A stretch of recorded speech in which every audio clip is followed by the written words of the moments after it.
पिसनहारी की मड़िया का नाम सुना होगा, कई लोगों ने दर्शन भी किए होंगे। पिसनहारी की एक मड़िया है और एक पिसनहारी का कुआं भी है। वृद्धा श्राविका दूसरों के घर के अन्न को पीस करके उसमें जो अर्जन होता था उससे अपना जीवन भी चलाती थी और उसी में धन को बचा करके जहाँ धर्म के क्षेत्र में दान करने के लिए, परोपकार के क्षेत्र में दान करने के लिए भी बहुत कम आय में भी वो अपने लिए अपने ऊपर कम खर्च करके और दान की भावना से अपना जीवन जीती थी। जहाँ 2 आने दिन भर में कमाती थी, कुछ पैसों में अपना खर्च चला करके और कुछ पैसे वो एकत्रित करती थी।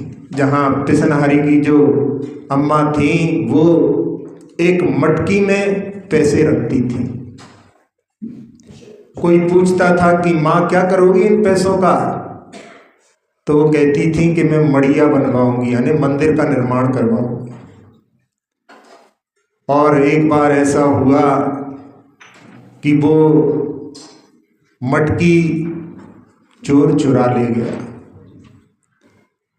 थोड़ा तो मन में विकल्प उत्पन्न होना स्वाभाविक है, लेकिन उन्होंने सोचा कि हो सकता है मुझसे ज़्यादा ज़रूरत उसको हो, इसलिए परिग्रह तो ऐसा ही होता है जो दुख को देने वाला होता है, इसलिए चला गया तो कोई बात नहीं, ऐसा सोच करके उन्होंने फिर जो है धन एकत्रित करने लगी।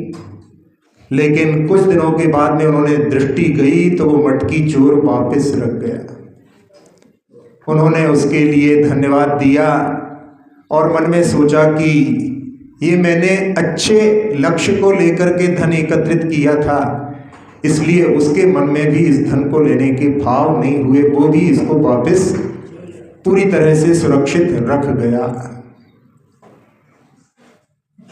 उन्होंने उस धन का उपयोग करते हुए जहाँ कुछ मजदूर और राजमिस्त्री को मड़िया बनाने के लिए लगाया, और जब मड़िया शिखर के स्तर पर पहुंची तब राजमिस्त्री ने खड़े खड़े ऊपर से कहा कि अब इसमें आप प्रतिमा को स्थापित कर सकते हैं।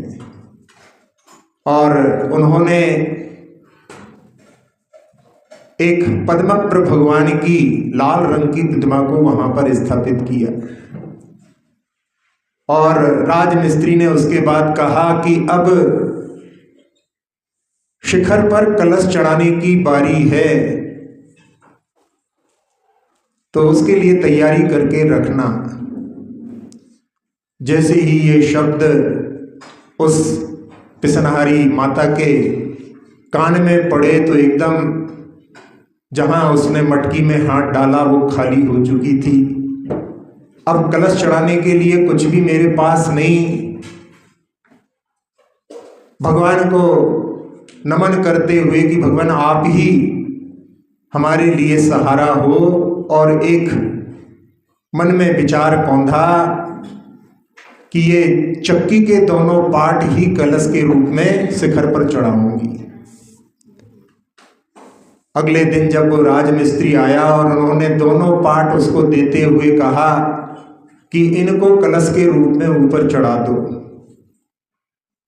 तो उसने कहा कि लोग क्या कहेंगे, यानी लोग क्या कहेंगे मुझे उसकी चिंता नहीं, इन्हीं 2 पार्टों के माध्यम से इस मड़िया का निर्माण हुआ है और मैं समझती हूँ कि इससे अच्छा कोई दूसरा इस शिखर पर कलश नहीं हो सकता, आप तो इसी को जो है ऊपर चढ़ा दो।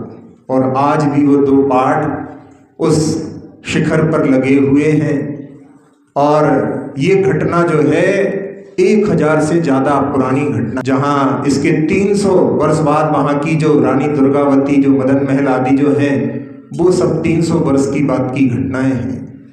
तो उस वृद्धा ने अपने सामर्थ्य से बढ़कर के वो जो कार्य किया, उसके माध्यम से आज उसका नाम सब लोगों के मुख पर है। ऐसी ही एक और घटना जो बतलाई थी वो पिसनहारी का कुआं।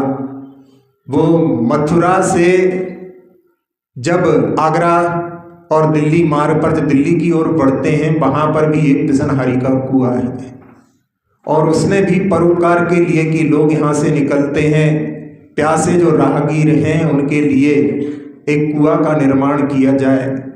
तो वो भी वहाँ पर परोपकार के क्षेत्र में, जहाँ दान 4 प्रकार के होते हैं उनमें एक करुणा दान भी होता है, तो ये करुणा दान के अंतर्गत अपन ले सकते हैं। और जहाँ मंदिर का निर्माण किया गया है वो धर्मदान के अंतर्गत आता है, जहाँ 25% अपनी आय का धर्म के लिए सुरक्षित रखता है, जिसमें से दान भी देता है, अपनी तीर्थ यात्राएं भी करता है।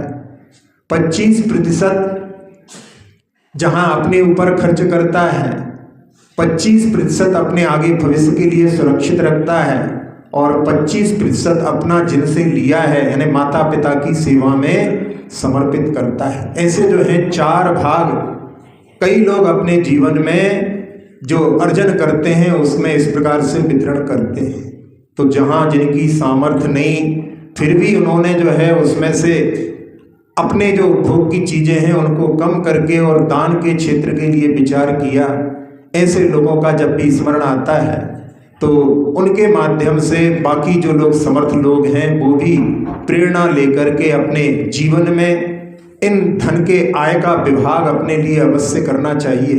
यदि अपन दान आदि के क्षेत्र में जहाँ कम से कम 10% अपनी आय का दान हर श्रावक को करना चाहिए, यदि अपन उस पर दृष्टि दें तो उसके माध्यम से अपने लिए कहीं भी जहाँ दान की बात आए वहाँ पर मुंह मोड़ने की बात नहीं करनी पड़ेगी। ये अपने लिए यदि ऐसा दृष्टिकोण बन जाए तो उसके माध्यम से अपन अपने भंडार को जो है इस प्रकार से दान आदि के लिए पहले से निकाल करके रखें, जिसके माध्यम से कभी भी अपने लिए दान के क्षेत्र में पीछे नहीं हटना पड़ेगा। तो ये जो यहाँ पर 2 प्रसंग लिए उसके माध्यम से अपने लिए यहाँ उनके बारे में यदि अपन विचार करें तो उसके माध्यम से अपने जीवन को भी एक दृष्टि अवश्य प्राप्त होगी।